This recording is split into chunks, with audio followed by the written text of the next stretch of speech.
ബദരീങ്ങളെ ബദറൊളിപ്പൂക്കളെ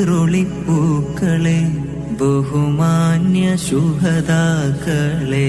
തിരുനബി സല്ലല്ലാഹു അലൈഹി വസല്ലം ഇരു കരങ്ങളും ആകാശത്തിലേക്ക് ഉയർത്തി പ്രാർത്ഥിച്ചു, നാഥാ, ഇത് നിന്റെ സൈന്യമാണോ? എന്നിവർ പരാജയപ്പെടുത്തപ്പെട്ടാൽ മേലിൽ നീ ഭൂമിയിൽ ആരാധിക്കപ്പെടുകയില്ല. അതിനാൽ ഞങ്ങളെ നീ സഹായിക്കണമേ. തേങ്ങിക്കൊണ്ടുള്ള പ്രവാചകരുടെ പ്രാർത്ഥന. ഈ പ്രാർത്ഥന തന്നെ ധാരാളമാണ് അന്ത്യനാൾ വരെയുള്ള വിശ്വാസികൾക്ക് ബദർ സ്മരിക്കപ്പെടാൻ.